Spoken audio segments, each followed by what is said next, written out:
Welcome to the First 40, the Goon Sports Radio podcast. It's Puma and Black Thor.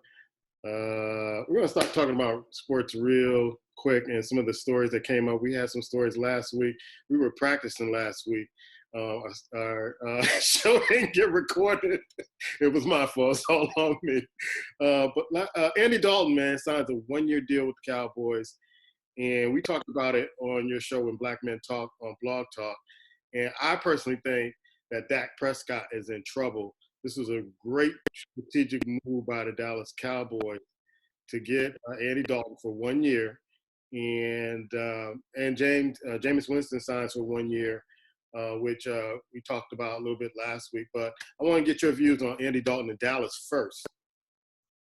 First off, let me say that nice switch. I like that, man. That's real nice, Muhammad Ali. I like that. That's real sharp. We talked about it, like you said, when Black Man Talk Sunday. I said the same thing. I believe that Prescott's in trouble. And then after, I didn't realize this until after that Sunday, he signed for $7 million as a backup. You know how much money Jameson's getting? One.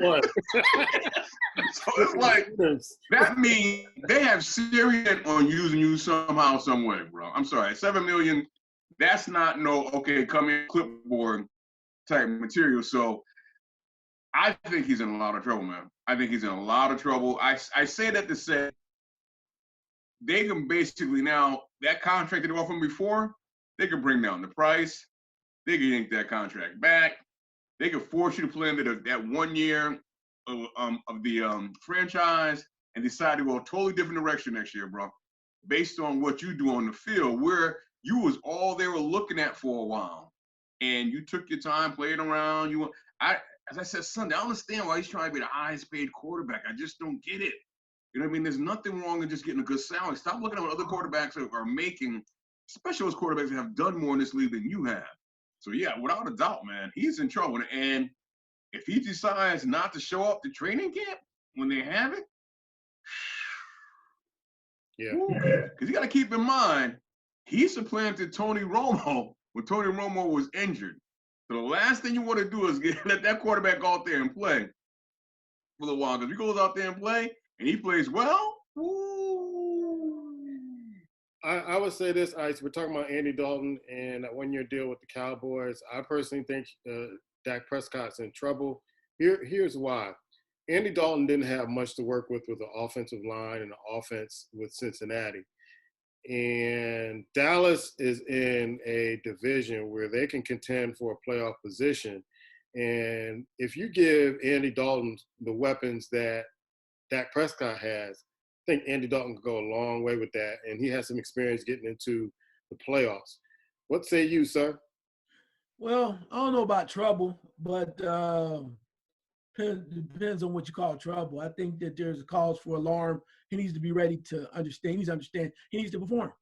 Naturally, it's just what it is. He needs to perform because, again, why wouldn't Andy Dalton be excited? You think about all of the weapons you picked up, CeeDee Lamb.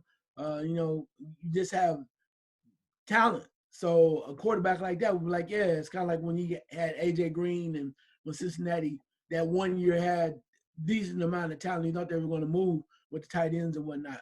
So Dak Prescott, really, though, he just needs to come and play. That's what they brought you there for, right? That's what you said you wanted to do. You want to be the franchise quarterback. So let's quit talking about it. Let's be about it.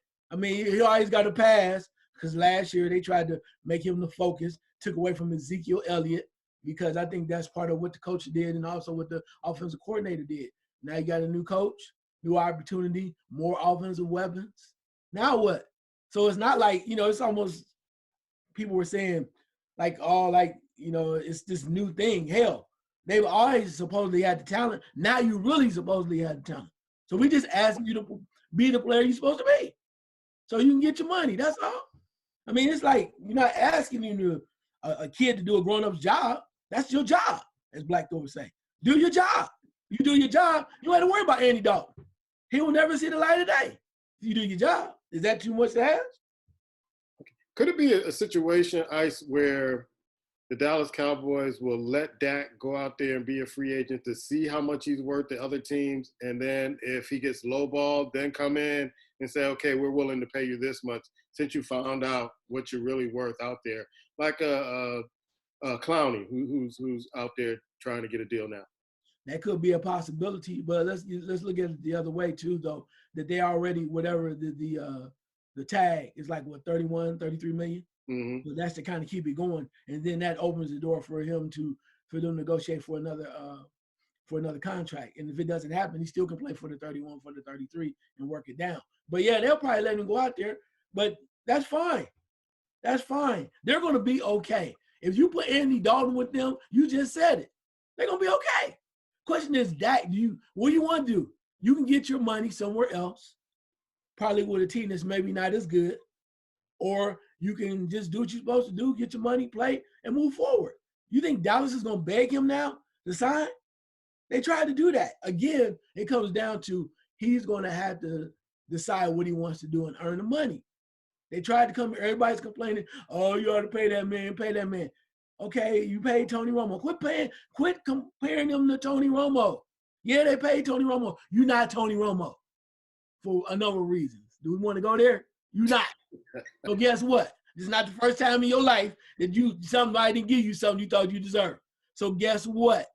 It is time for you to earn it. How can you not be excited? Playing with them cats. This is what you've been wanting. And don't turn into Cam Newton. Share the damn ball. It's going to be okay. What do you think, Black? Are Dallas Cowboys like, you know what? We may let you become a free agent and then, see what you're really worth out there. And then if we really want you, we'll step in and pay you the market price. That'd be the dumbest thing he could do, bro. If he is a free agent, well, he has to play under the share of the franchise. I think he has to July 15th to basically get a contract established. If not, he has to play. And I don't think he can work on a deal after that at July 15th date. If they allow him next year to go in the free agent market, they're not bringing him back, bro. They're not bringing him back because at that point, you're going to go to Andy Dalton. And another thing about Andy Dalton, too, remember where he played? TCU. He has fans down there already, man. And one thing they were saying about Andy Dalton in Cincinnati, he did a lot of stuff off the field, a lot of good things off the field, and the fans didn't want to see him go. They didn't like him that much as a quarterback. He gets down there and start doing these things, and I still want to say it. I'm going to say it. The shade of his skin plays a part. He gets down in that community, start doing some things, and you still doing that chunky commercial, bro. Pretty soon they're gonna be in the stands with the signs. Start Andy, bro. Take the contract now. You're set for the next 3 to 4 years. Whether you don't play well, but if you play that franchise tag, you better have one hell of a season. I mean, one. Don't have a couple of weeks where you throwing for 130, 140 yards. And the Cowboys lose. That's all I'm going to say to you. Because the swell is going to start. And if they bring him in, we won't be not see him again. We may not see him again. I'm just saying it. Because right now you have a new head coach. His job is to shine. So if you're not going to help him shine, he has no loyalty to you. None. So you got a ball, bro. You can't come out these weeks now and be overthrowing 150 yards and lose. You can't, it's not going to be accepted. It's just not. And that's why Dalton is there. If you flutter, he's coming in. And if he comes in, you will be a free agent at the end of the season. You go play with another team. Jacksonville might sign you for $10 million. Help yourself, bro. Help yourself. Going back to you, Ice. Last word on this. Yeah, I mean, it's right there. They're trying, let's be real. Neither one of y'all are Cowboy fans, and that's fine. But I'm just saying, y'all can attest. No, I'm just saying you can attest to the factor that they've been a laughing stock. They're supposed to do this, supposed to do that. A lot of waiting, making the playoffs. Then you can't advance in the playoffs. It's a lot of what ifs. And for the fans, it's like, what are you going to do? So now they have made the so-called proper moves, putting people in the right place, finding CeeDee Lamb in the spot they didn't think he was going to be. Then they went in to address some other issues on the defensive side. So they are in the right spot to contend. Now all it is that the people in those spots need to perform, including your starting quarterback, Dak Prescott. Just asking you to do your job. You receive all these accolades, telling you all pro, everything. Same way with Zeke. Make it where you have all these weapons and use them. Don't turn it into the damn Pittsburgh Steelers. Anyway, I'm going to leave that alone. Moving right along, some sad news in NFL with Don Shula passing away at 90. I had the 72 team, which is my earliest memory of football, is watching the 72 Dolphins go undefeated and watching, Mercury Morris, Larry Zonka, Bob Greasy, all those great players for the Miami Dolphins win. All right, so I'm going to go to you. What can you say about Don Shula, the Hall of Fame legendary coach? A great mind, innovator. I think back he started out with he's with Baltimore as assistant coach. And when they came down there with that line, they had a great coaching tree. Then he hooked up with the Dolphins. And then of course you knew from the standpoint of his legacy. He had two sons that were maybe not the greatest head coaches, but definitely brilliant coordinators and did their thing. So there's a lot of people that he took under his wing, and he turned Miami around. You got to give it to him. When you said you remember that 72 team, only team really that would go undefeated, you got to take your hat off. I remember a year earlier. Rest in peace, man. But brother, but I'm going to bring it back to you. When I started watching football, 1971, Dallas Cowboys 24-3 to prepare the Dolphins for that Super Bowl run the following year. I'm just trying to tell you, that's when I started watching football. See, it's like anything else. The Pistons, they had to get beat down before they made their step. Bulls, same way. Now, Dolphins had to take their step, and then they made it, and may he rest in peace. Just a little trivia. I told Paul Warfield that same thing when he tried to show me his Super Bowl ring. I said, what about 71, bro? You gonna rain on the man Super Bowl ring? But why you got to put it in my face? You a Hall of Famer? I got that. You trying to show up in front of the ladies. Like I'm some little punk or something. I'll take that. But then again, I ask you, what about 71, bro? He's a hard man. Got a witness. I didn't know, Black, a lot of players, how tough he was. Because Don Shula didn't come off to me just watching him on the sidelines, this tough guy. But what are your thoughts about Don Shula? Yeah, that's what I was getting ready to say, man. It seemed like the way they played for him, a lot of times your team is kind of a reaction, or they represent kind of who you are. And the Dolphins, man, back then, they were a tough squad, a very tough squad, mentally and physically. So I would assume he had to be. I'm not going to give him too many accolades. I admire him as a coach. I think he did an awesome job. But I also will say, I think he hung around a little too long. I just think he hung around. He just kind of waited along. He had Dan Marino. He never was able to kind of get it over the hump with Dan Marino. And I think he kind of stayed around a little too long. But good head coach, man. Very good head coach. And like I said, he has two sons. They weren't that much in the head coaching. But as a coordinators, they've done pretty good. Yeah, I think he only had like maybe 2 or 3 losing seasons. And that's incredible to be a head coach and have that. But rest in peace. Like I said, that was my first memory of football, watching the Miami Dolphins. When I saw it, and then saw all the highlights of the players in the undefeated season, and I like the way they all come back every year. If there's a team that even sniffing undefeated, they'll come back and they'll be at the actual game, if Miami's playing them, to say, okay, we're behind you boys. You got to protect the legacy. And they did. I remember the 85 Bears, who everybody thought was going to go undefeated. Miami came in and tore them a new one. And all the guys came back. It's like, you cannot let this team go undefeated. They cannot be better than us. And that's what they did. So rest in peace. Let's go back to some stories that were hot last week, but we can still heat them up a little bit. I'm going to go with this. The Los Angeles Lakers and the stimulus loan. Black, I know you said things about this last week. I couldn't believe that the Lakers got a 4.6 loan. And to this day, if nobody found out that they got it, I think they would have kept it, and no one would be the wiser with this particular loan. But there's a lot of people getting loans out there, have no business getting small business loans. And for me, Black, this has put a tarnish on how I view the Lakers right now. Yeah, it's sad because it seemed like to me, since the father passed, that franchise just has not had a lot of stability. I mean, they've been making money, yes, but just as a name and organization, they kind of been real rocky. I don't understand how, when you're worth billions, what 4.6 million is going to do for you. That's what I understand it. I have no idea what that's going to do for you if you're worth billions. So I kind of believe, and I think I said this last week, I kind of believe that they got to win because the first company, it's a company up here, a franchise. I'm not sure if they're in Chicago or they're in Ohio. It's a fast food restaurant. The food is very good, called Shake Shack. Shake Shack was like one of the first companies that gave the money back. They got 10 million, and they gave back the 10 million. And then the Lakers came back like a couple of days. There was a couple other companies that kind of started, and the Lakers kind of came back maybe a day after Shake Shack. And I think the reason why a lot of these companies started giving the money back, they heard about a potential investigation, and there might be some penalties, some fines, and jail time. A lot of these companies that saw that, they're like, you know what?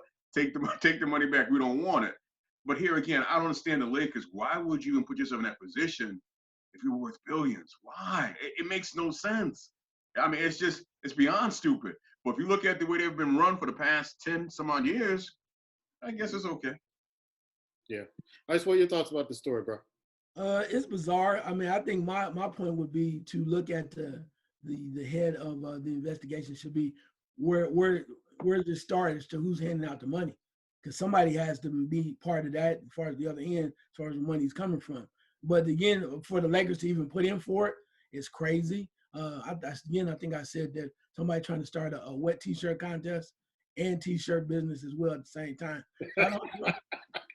I mean, seriously, you would think of somebody on the lower end of the totem pole that tried to get that money. And now it's coming out and everybody's like, well, we really didn't want that money. But somebody in there is like, oh, we can get some money real quick. Let me put the Lakers on there. I bet you get it. Watch. Okay. But now it's like, okay, where'd this money come from? Now everybody has amnesia. Anyway, that's a short term for amnesia. And everybody have amnesia, doesn't know where it came from. So we're doing the right thing by sending it back because we don't need it. Really?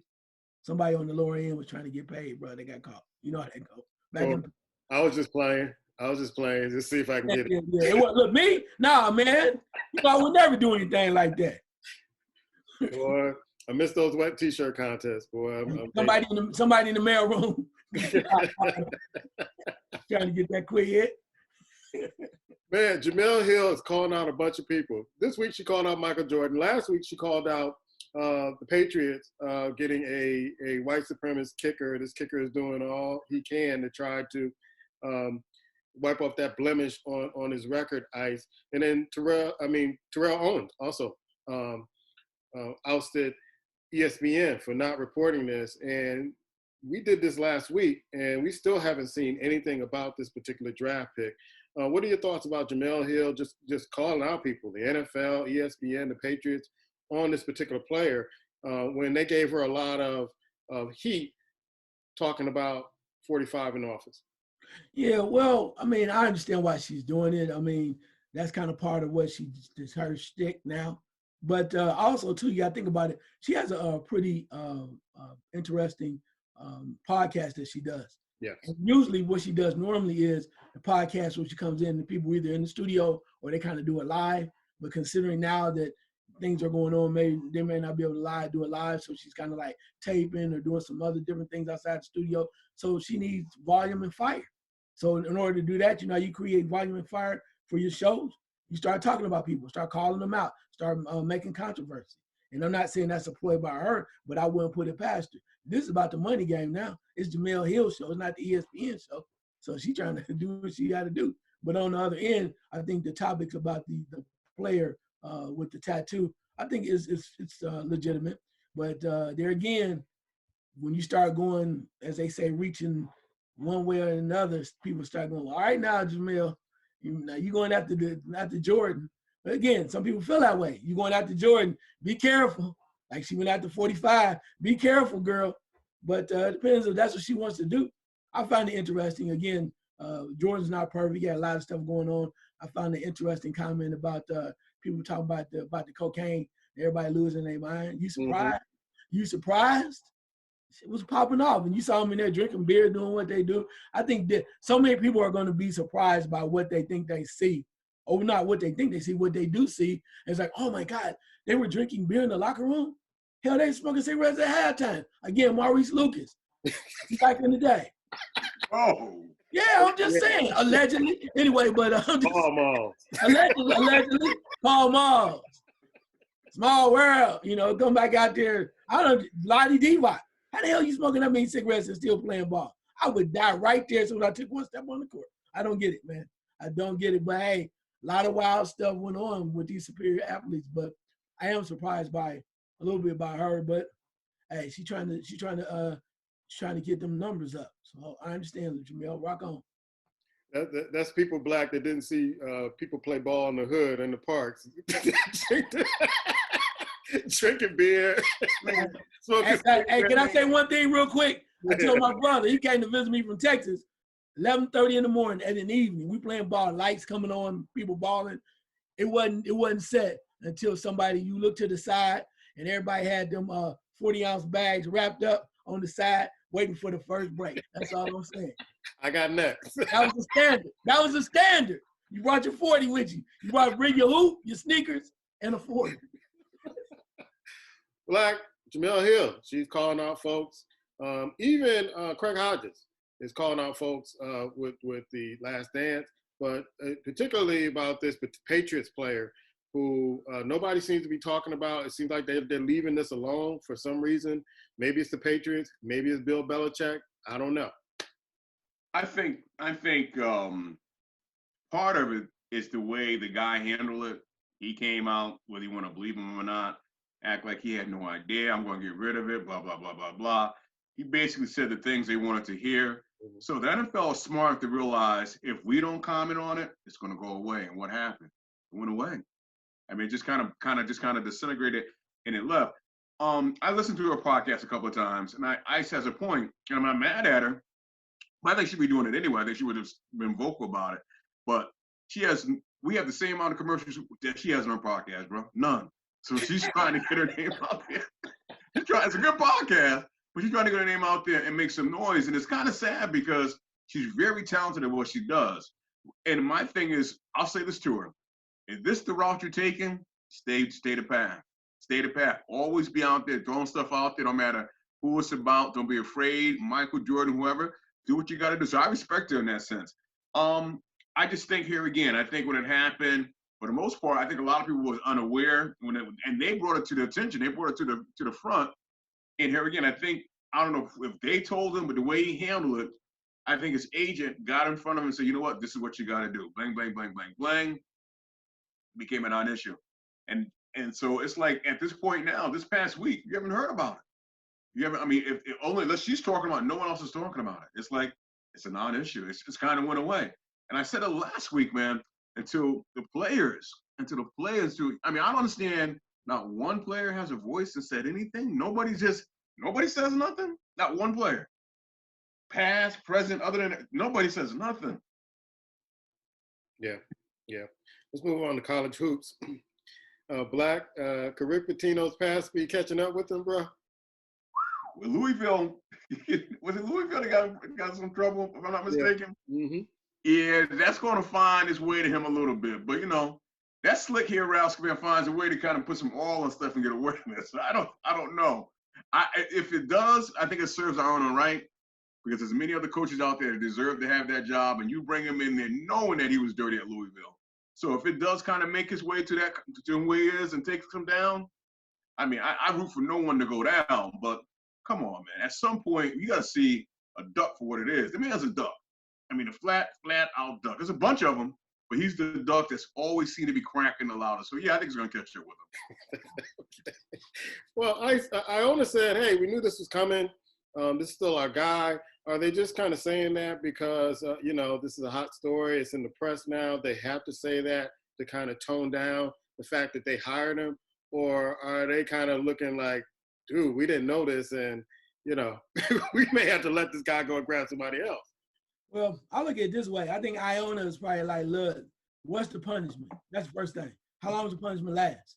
Because if it's a year, it's like, hell, we won't be that good in the first year anyway. So we're not worried about that. Move on. You slap them on the wrist a little bit there, too. They'll take that hit. A lot of they happened at Ohio State when they picked up Urban Meyer after Jim Trustman. That situation went down. People are like, well, we don't know. That might be in trouble. I said, believe you me, Ohio State knows how long they're going to be on probation. And if the reason why they knew is because Urban Meyer will not sit on the sideline for 2-3 years. He's just not going to do it, not when he can go somewhere else. They knew. Same way here, I think Iona may know a little bit. My question though is, everybody said, well, Louisville's in trouble. What hell else did you learn since the last time you said they was in trouble? Well, I'm trying to figure out what new evidence from the alleged prostitution ring when they was paying $75 a pop did you learn since the last time? In Arizona, the same thing. NCAA, until you show me something and you start really taking everybody down, quit talking. It's like, oh, Louisville going down. Really? Okay. Again, they're supposed to go down March Madness, right? It took the damn virus to shut that down. I'm just saying. Yes, it's still in the top 10. hey, and was my pick for national champion. Yeah, yes, sir. National champion this year. You can't stop it. Take a virus to stop Kansas, baby. Yeah, we did the podcast. They were national champion, but I predicted the following week they get taken down. They just stripped them of the title as soon as they got it. Well, hey, but at least they were champions. They were champions. You can't take that away from them. They had that one shining moment. We're not going to talk about the draft. You check out our podcast from last week. Me and Ice just broke down the different players and the draft. So if you guys want to talk about it again this week, that's fine. But what's really kind of ironic about this, and maybe folks are running out of stories to kind of talk about when it comes to NFL, Mel Kiper has already put his picks out for next year's draft. And I'm sitting there just like head slap. Like, what are you doing? What are you doing? So I'm going to go to you, Black. If you want to say something about the draft or next year's pick in the draft. You know what? To me, the draft was a hit just with the virtualityness of it. And it's like, why go behind it and start trying to talk about next season, man? Let next season. There might even be a college season as it stands right now. They might not even play football. So how could you pick players right now? They haven't touched the field. So, I mean, I think sometimes Mel Kiper is out there a little bit, just a little way too out there. And there's nothing else to talk about other than everybody talking about Jordan. So why not have him say something stupid and outlandish to get attention? But no one's paying attention to him at this point. Ice, anything about the draft you want to talk about? Again, I thought it was, I agree with Black. I thought it was awesome the way that they did it. I think they should do that regular. For those that want to come, I know it's going to be a big deal in Cleveland next year. People are going to be fired up because they crazy and the wild lunatic fanatic fans out there. Great. Let them have that. But for the most part, let's run it the other way. So if you want to be there, like when Las Vegas gets it in 2 years, they're going to do it. It's going to be a big virtual thing. And that's fine. I might be rolling out there myself. Anyway, but that's fine.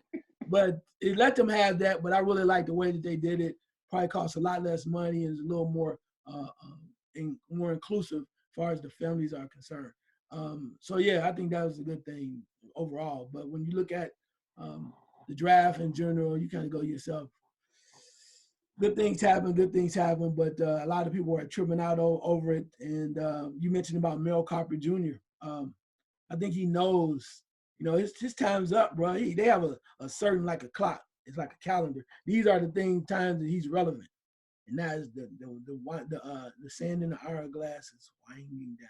It's almost right here. So you got to hurry up and go, you know what? And next year, I'm going to tell you that quarterback from Clemson, that 6'7", 265-pound guy is going to be amazing. And this is what he's going to do. He's going to do some great things. And guess what? Who's going to shock you out? They're going to jump up, get the number 1 pick, and they're going to have their franchise quarterback, Chicago Bears. Let's go, baby. Yeah, people know who's going to win, who's playing, who's going to be in last place. We don't know the draft order. I just thought it was really kind of premature to do that. Really premature. Yeah, he's trying to stay relevant, bro. The hourglass, the sands are rolling down in the hourglass. Yeah, these are the days of our lives. Amen. I'm going to leave this portion of the show to the Goons and topics from the Goons. Black, do you have a topic you want to talk about? Yeah, I got a couple of topics, man. First one I'm going to throw out there is Kevin Ollie. What's going on with him? Just to bring up the date if you're not familiar, he would appeal the NCAA to basically, I guess he had a 3-year stint if he had his appeal, and they shot him down again for the most part. And his appeal, basically, he didn't even put nothing on the docket. It's like he just showed up and they slammed him back down. What is going on with is something going on with this young man? Ice? Apparently, he's not aware of the nature of how the proceedings run or something, because why would you come in vanilla or as they say, just not aware, having not anything, because it is a process. And unfortunately, sometimes people don't know how systems work. But that's kind of bizarre to me from somebody that's been in college athletics for so many years and played the game. And if you go into administration, one would think that you would check in with other people that maybe have done the same thing or went about the same route. That's what I would have done. If some other coaches have been through some processes like this, I'd have found out as much as I could, prepared myself before he engaged in an appeal. Doesn't sound like he did that. I don't know who's representing him, but you got to get great representation to go walk in there and knows the NCAA rules, things of that sort. And if he's really serious about this, he needs to do that if he really wants to win. I don't know if he's just trying to showboat and trying to, keep relevant or just trying to put up, airs on what he wants to do and how he feels. But if he's serious about doing it, he got to have the representation. He got to have folks that know what they're doing to go in there and get what he wants, or put the pressure on NCAA or University of UConn to get what he wants. But Black, what are your thoughts? You know what? You said earlier with Don Shula, he was a tough guy. I didn't know Kevin Allen was just stupid. I'll be honest with you. I just didn't really know he was a stupid. I felt all along he should never coach at UConn. Even when all this happened, we just talked about Rick Pitino. Bro, go be an assistant in college. I mean, NBA. Go be an assistant. Why are you trying to fight this? What you're not going to win? Go. I'm sure some NBA. You play in the NBA. There would have been some franchise that would put you on the sideline with a clipboard, bro. That's what you should win. I mean, I just don't understand it. It's like his head is not on his body. I don't get it. Yeah. Ice, good topic. You know what I'm going to do for the first time this year, since I'm following a great man's lead? I'm going to defer my question to Black Thor since he's already prepared. What? Okay. We talked about it earlier, man, with the virtual draft with the NFL. Now the NBA is supposed to have their draft this month. They're pushing it back to June or July. What are they doing? I mean, you just seen the NFL just gave you the blueprint, what you should do and have your draft. Why are you pushing it back to possibly June? What is Adam Silver doing in the past 3 months? Have you seen him? I haven't even seen him, to be honest with you. What is he doing? Well, I think he's so confused that he's trying to make sure they get this season finished because he's like, we got to have a champion. We got to have a champion. So they're trying to figure out how can we get the playoffs finished, get a champion, then also have a draft, then start the season later back in December, trying to do all these things at once. And I think they're trying to do too much at once. You should take one thing at a time, get a plan. Draft is this date. Virtually, we're doing it. Playoffs start this day. They allow us to. I think they're talking about moving into some facilities Friday or next week or something like that, or 4 at a time. At least it sounds like they're trying. I think they're just a major confusion. Need to come together as one, talk about it, put it down. Yeah, it's a lot of confusion, miscommunication. I heard of a plan they had. They were going to open up the gyms, and they were going to have 4 players at a time, and in places where that the orders are not that strict, and they were going to have a system where teams play each other, and if somebody gets the virus, then that team is out. And I can't imagine any team agreeing to this at all. But it's just maybe it's just too many players, too many college players out there to send equipment to. I don't know what's going on, but I see the NFL also with this Black have taking their games from Europe and bringing them back to the United States. They don't know where yet, but bringing them back to the United States. So little by little, I keep saying this to folks, and folks keep calling me, texting me, and I'm like, I don't think there's going to be a season this year of any big leagues until they get vaccines or treatment for this virus. All right. I saw something in there for fantasy football, bro. So you just keep saying that. Just keep saying that. Go ahead. Here again, I have no clue. If you're talking about a state of confusion with the NBA, what is your leadership doing? You got to make a decision, right or wrong, and stand by it. How you going to put 4 players in the gym and have them roll around and do what? It's a 5-man game, bro. What are you doing? And the audacity to say if one of the teams get the COVID, then we're going to eliminate. So if one player from a team, you're going to limit. Here again, I understand the magnitude of what's going on here, but you have to run a business, bro. The Adam Silver, to me, has put his head in the sand and just kind of ran away, in my opinion. He ran away. He's allowing other people to speak you need to say something. Something. It could be right or wrong, but you got to get in front. And if you're a multi-billion-dollar business, you mean to tell me I will be staying up 3 or 4 days straight till I figure something out and put something? They have no plan, none. When you got LeBron saying, I want to play, I want to play, he's the only one speaking. I'm not saying what he's saying is correct, but no one from the NBA organization is speaking. Who's speaking for them? Who? Since that night, they decided, they didn't even come out that night. They just said, told TNT, just shut the game down, we're not playing. Huh? Who's speaking? Where's he at? Whatever they're paying him way too much. I'll say that much. And I like the cat. I think he's done a decent job. But after this, his credibility is shot. Yeah. Ice, you got a question, or I can come up with a question? You come up with a question, but I got one question. Hello, this is Adam Silver. Can you give me Ice Cube, please? Ice Cube put that together real quick. Yes. 3-on-3 league. Marshawn Lynch, should he come back? I know that he's been talking about his agent is trying to get him or work out a deal with the Seattle Seahawks. What do you think, Ice? It can't hurt, man. I mean, he like your uncle. He taught you how to play the game. He only gonna want about 3 carries, score a touchdown. He's gonna teach you how to block.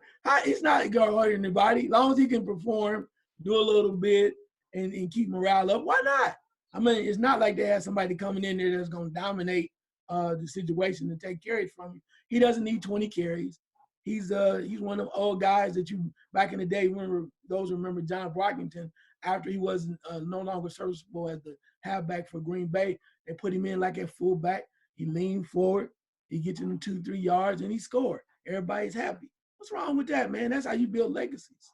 And he got the Skittles thing still going on, so he's not hurting nobody, man. Bring him on back. Look, he showed you, came back when you was desperate, had no one, and he stepped up, and you gave him the ball, he scored, allegedly. Anyway, but that's how you're supposed to do it. Yeah, a few years too late. Yeah. Black, what do you think, Marshawn Lynch? Yeah, I think if anything, yeah, you have to primarily because he's still a fan favorite out there. For that reason alone, man, you bring him back, let the fans get excited and that he's back there. But I was reading earlier today that they really believe, well, his agent is thinking, if you look at his stats, they think he should have a shot in the Hall of Fame. Really? They want to pad his stats a little bit and kind of get him out there because they want to kind of get him into the Hall of Fame. I didn't even think about it, but there's like, yeah, if you look at some of his yards, what he did in the regular season, what he's did in the postseason, compared to some of the cats already in the Hall of Fame, he's right there, bro. So in that sense, those are 2 reasons I go, yeah, bring him back. Let him come back. And like I said, goal line time, bring him in, get a yard, or if you need a first down, bring him in. Let him sit on the sideline, man. In reality, they owe that to him. If anything, they owe it to him. They really do. Okay, I think they should bring him back too, because he's still serviceable. He gave you what he had last year, and not only that, I think he can still do it. If you got Frank Gore still out there, 37 with the Jets, you can give Beast Mode the ball. You can give Beast Mode the ball, let him run, let him stack his stats up, and become a Hall of Famer. I didn't know that, but man, if that's what they're trying to do, it's well deserved. He's been a great player for a long time. That's going to do it for our. Wait a minute. I got one more question. Go ahead. Real quick. I want to know, I was thinking about this, it's kind of bizarre. As an NBA player, how is it that when you knew this virus was coming down, you don't have a damn goal at your residence? You got millions of dollars. You don't have a basketball hoop at your crib? The hell? Man, these 3-point percentages are going to go way down after this. I mean, that should be the first thing you buy, right? Besides groceries. You got enough room for a hoop? A home gym. That's what I'll be buying. They're not serious about their craft, bro. Yeah. That's what it is. I got a home gym, and I ain't no millionaire. Yeah. So, yeah. That should have been the first thing you had out the box. In fact, I think they were saying somebody was crazy. Jimmy Butler, one of his teammates was talking about him, and he said Jimmy Butler sent him a goal, man. Guy said, man, I live in an apartment. What the hell? That's another story. Hey, Jimmy Butler said, look, hey, you need to go outside, hook that up in the parking lot. We'll catch you on Overtime on Blog Talk Radio. Take care.